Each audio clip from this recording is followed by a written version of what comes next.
William, you were right about something yesterday. I'm just going to come out. You were flat out just 100% right. Yesterday, when you said that Lions fans have to be better, I feel like the last 24 hours have been worse. I don't know. I compared people to the Titanic, like everyone's running for the lifeboats after one loss. I've seen some crazy stuff going on in the world today on Twitter. People say, Steve, what do you get on Twitter if it's such a negative place? Well, we go there for our information. We see other things. I've seen some people calling for I've seen some mock drafts already put out there. Will I've seen people wanting to offer Frank Ragnow 20 to 25 million. I see people talking about who should we be trading at the trade deadline to acquire some picks. Like, William, this fan base has got to just bring it down, bring it down a little bit. All right, it is week one's not even technically over. William, how are you feeling today? Steve. First things first. Please hit that subscribe button and think about becoming a member. But listen, I gotta stand with the people at one point here. One point I will stand with the people. If you're talking about Frank Ragnow, I'm in. 20 I'm million, in. 20 Hey, million for listen, Frank if Rags.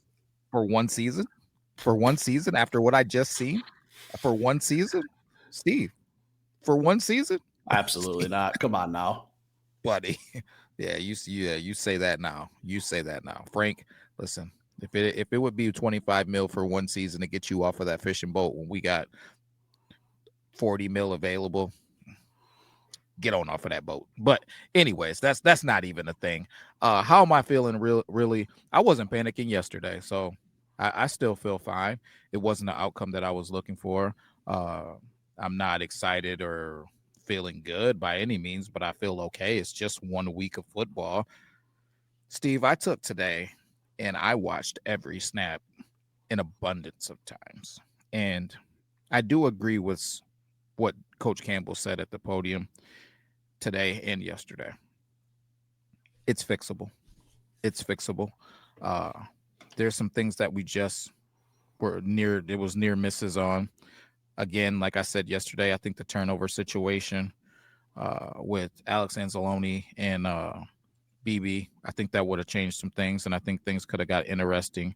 So I'm definitely not in a panic. I feel decent. I feel okay. I guess would be the best way I could put it. How you feeling?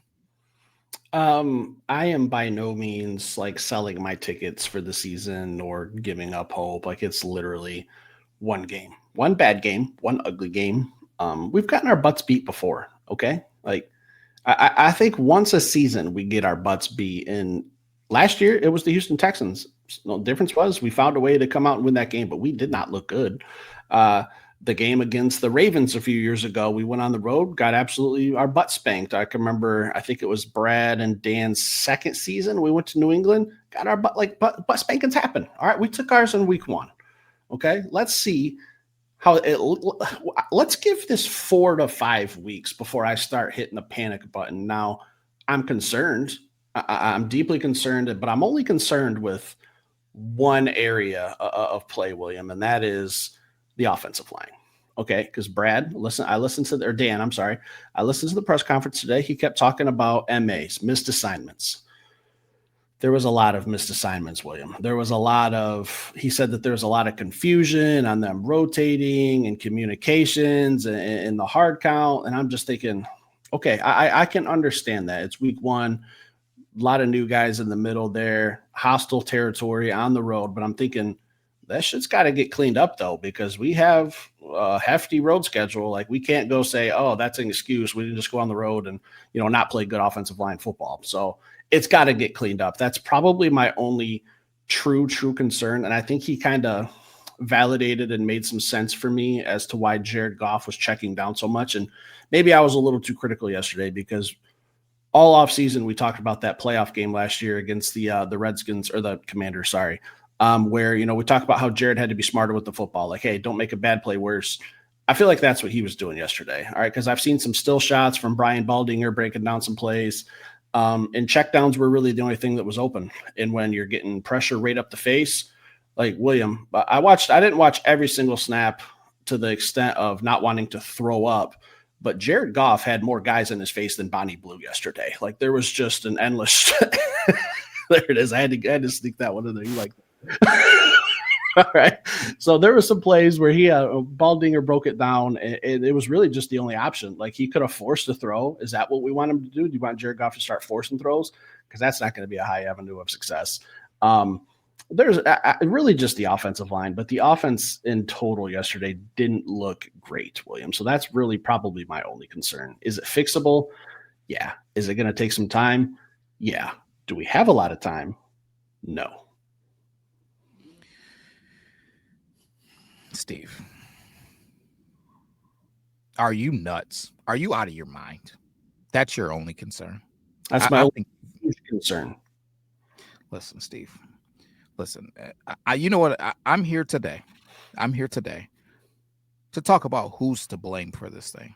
So I'm assuming that you're telling me that the offensive line is to blame for our beat down yesterday. I think for me, they carry the pail. Yeah, when it comes to yesterday's game. I mean, there's a lot of people to blame, but if I'm handing out the biggest tub of water and telling you to carry it around, it's all offensive line.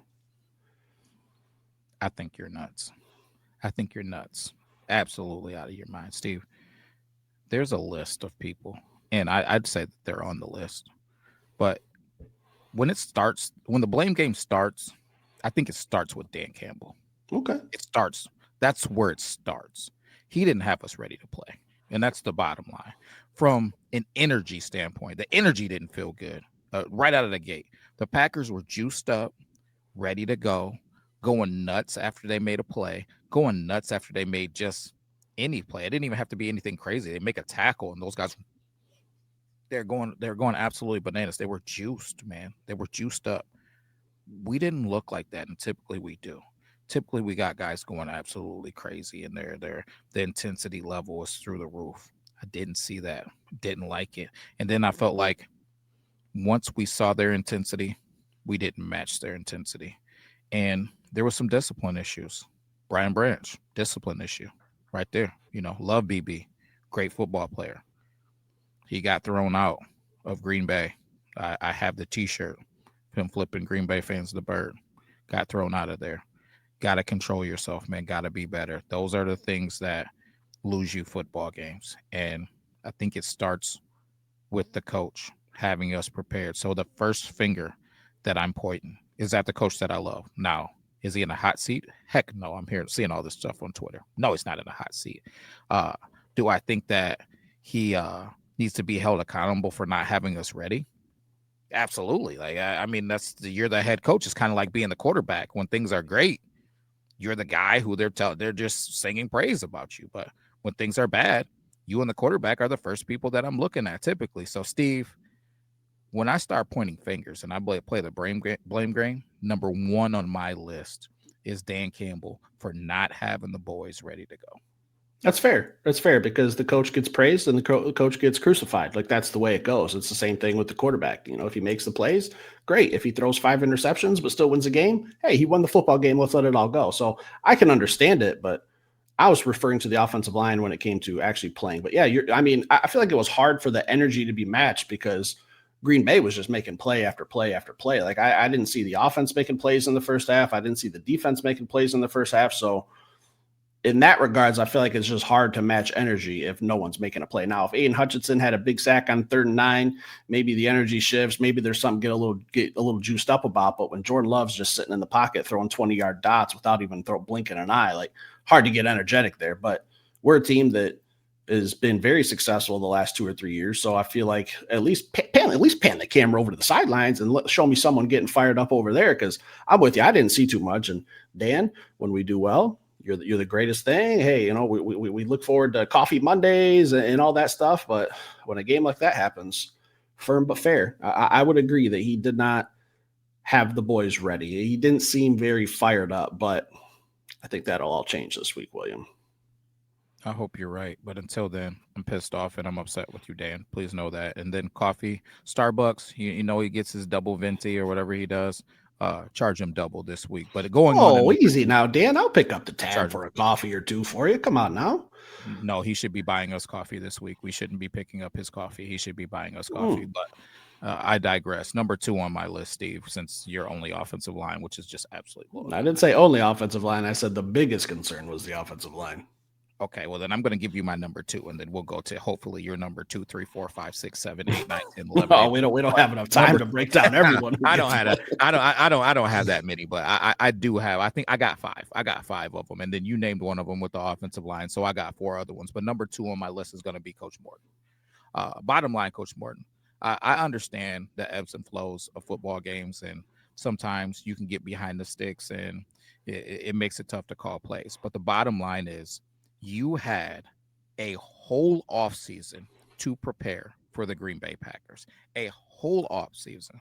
And I know that they got Mr. Parsons late in the game, but I don't feel like we had a game plan to deal with the Green Bay Packers pass rush, number 1, right?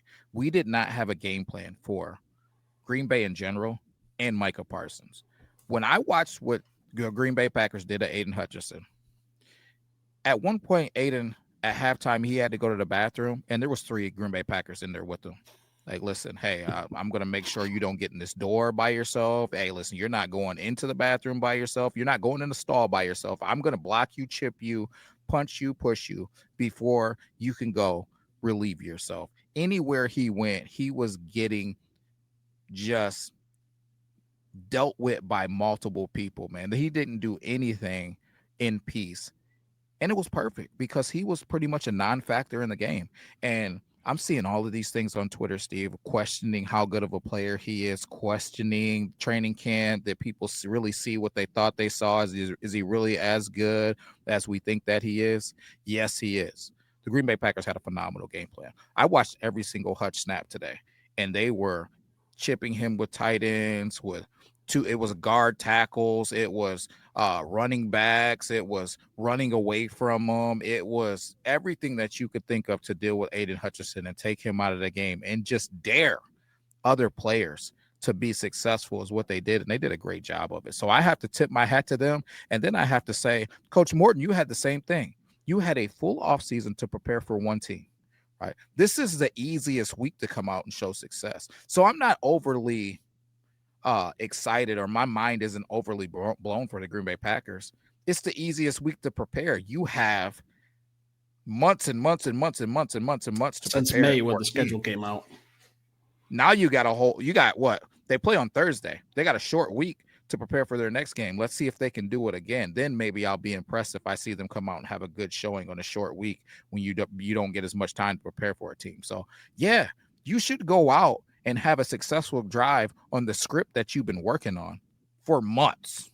4 months you've been going over this script. So yeah, I'm not overly impressed by what Green Bay did, but they did take care of business. But we should have been able to take care of business. That's what concerns me about Coach Morton. You had months and months and months to prepare this script for this team and their personnel.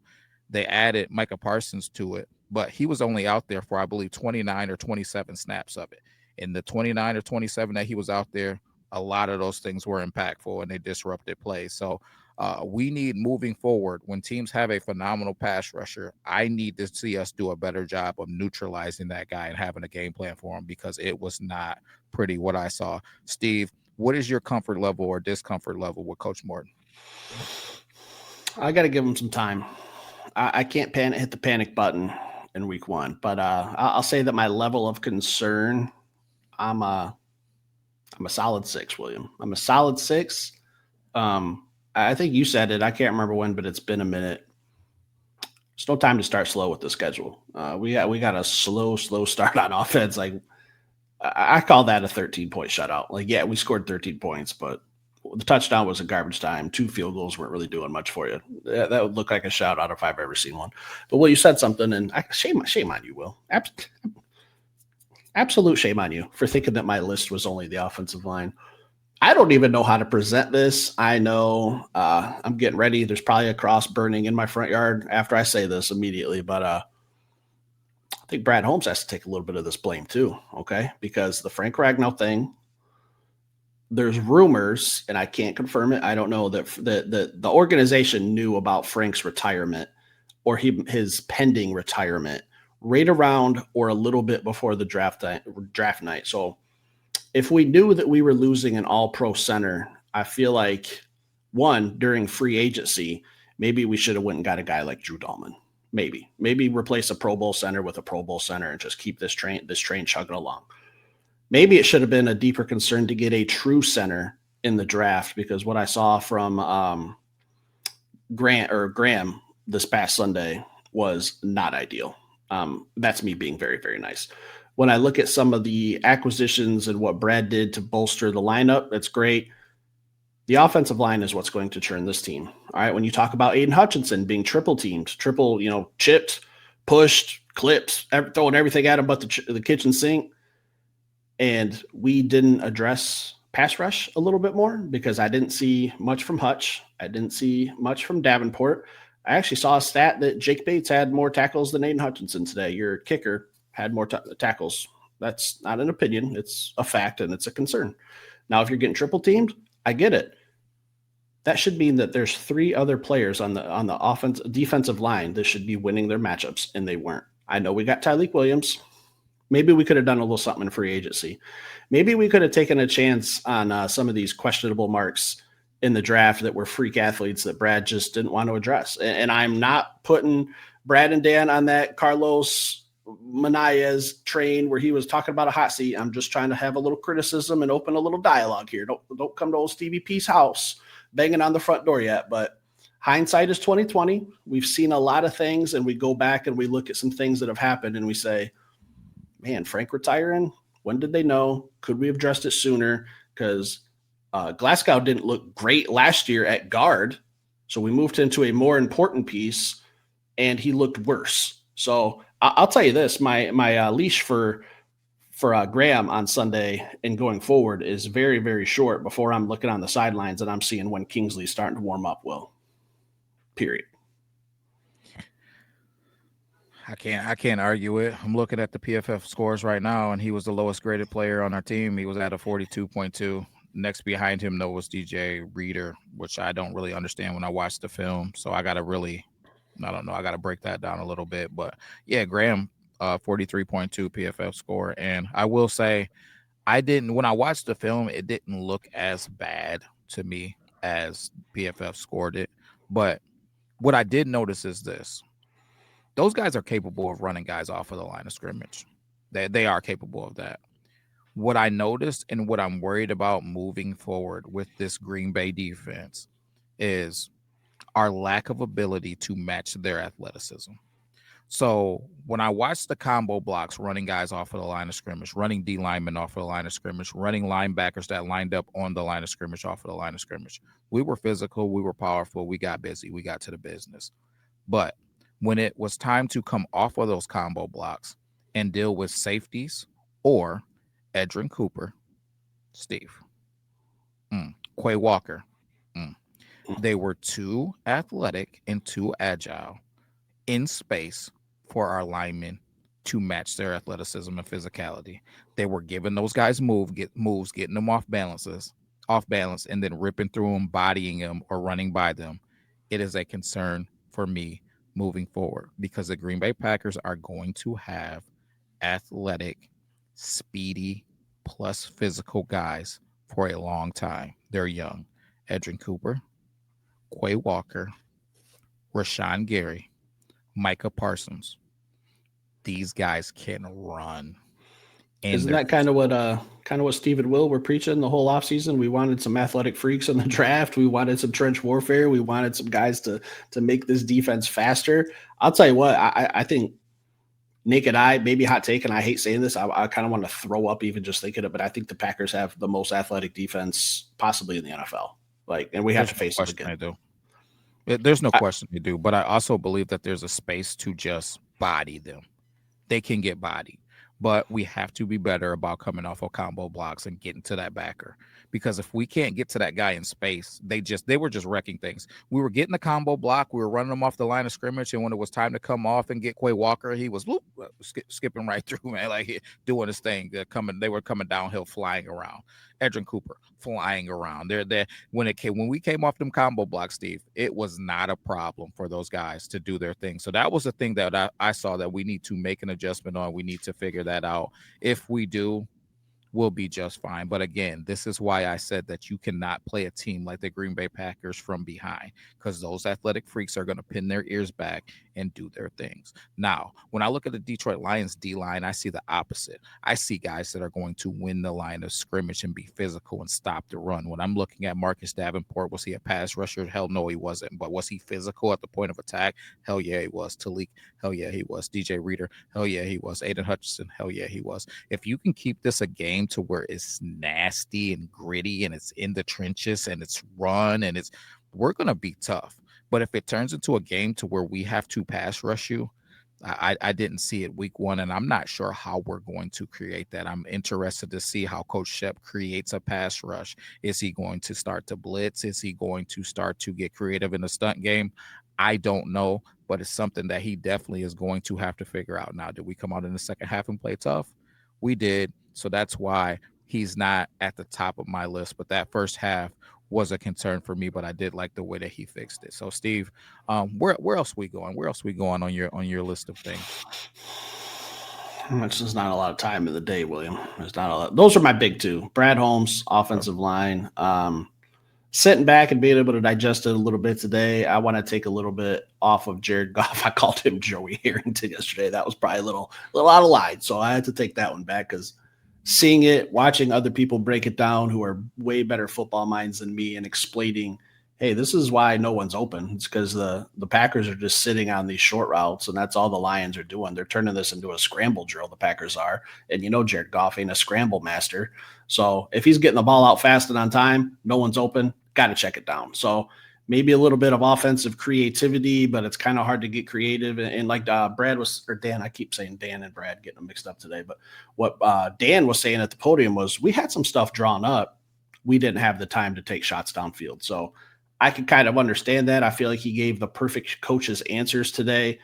I think he's been watching and reading a book from Will Ford, like on politicians' answers and what to say, when to say it, and how to deliver it, because I don't know anyone better than the guy sitting here to my left. So must be paying attention to something on this show. And if it's that, then we failed as podcasters. But perfect answers, and it made sense. Like, I can understand when you got all this athleticism on the Packers defense and they're coming after us and we're not controlling the line of scrimmage comfortably for the Detroit Lions, it's hard to take a shot downfield. So that's why Jahmyr Gibbs had so many catches. That's why Sam Laporta had a lot of short catches. J-Mo, St. Brown, like, it's got to get fixed. So that's on Johnny Morton. Got number one rule, protect the quarterback.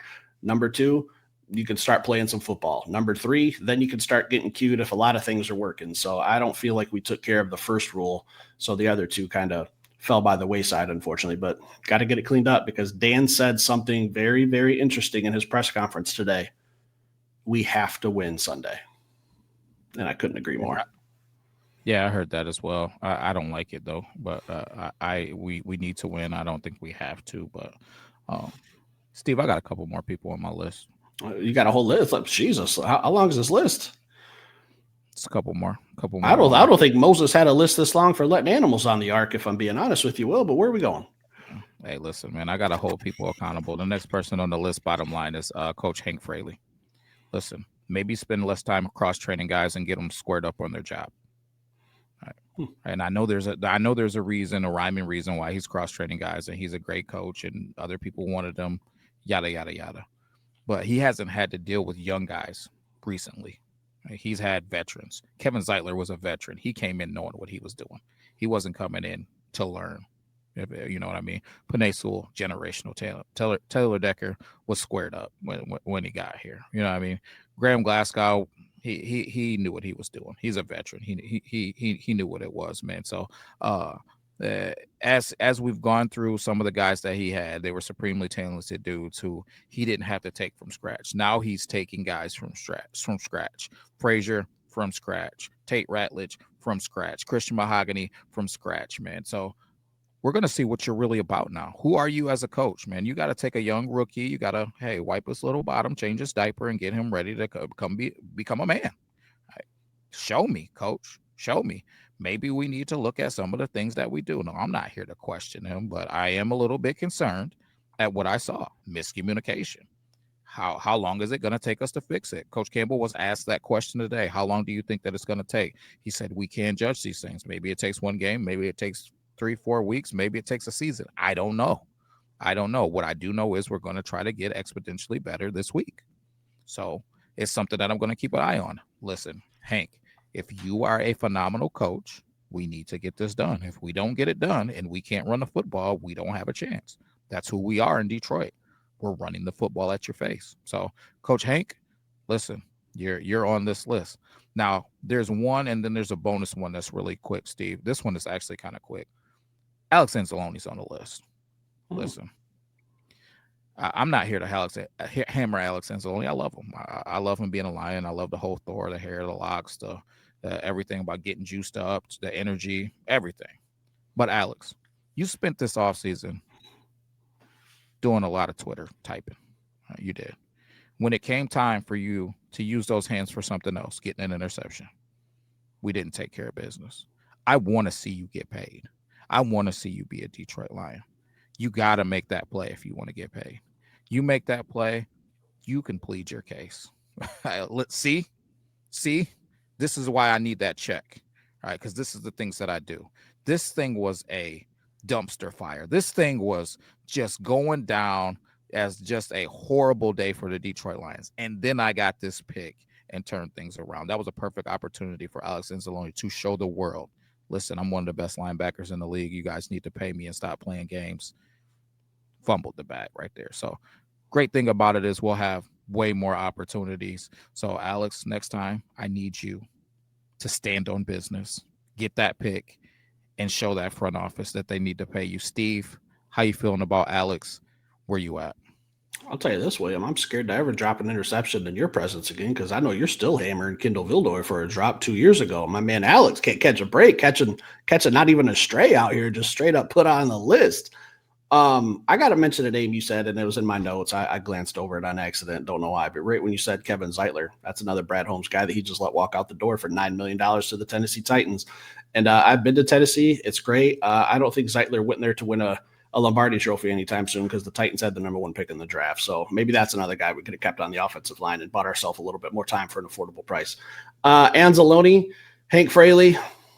Well, nobody's safe. I mean, I can't crucify and say that my main concern is the offensive line and just give Hank Fraley a free pass and not give him any blame when he's the offensive line coach. Like, this is your job. They were talking about miscommunications and missed assignments. You can't, I mean, what do you expect when you go into other stadiums? Like, it's not going to be quiet. You can't tell the crowd to quiet down. Hey, guys, we got to communicate. And even Dan was saying that today. Like, if we have to scream our communications across the line, then that's what we're going to have to do. But I don't think the Packers crowd was overly loud from what I saw. There was a lot of Honolulu blue there. But what happens when we go to a stadium and it's not as big of a Lions turnout? What happens when we go to Arrowhead and it's louder?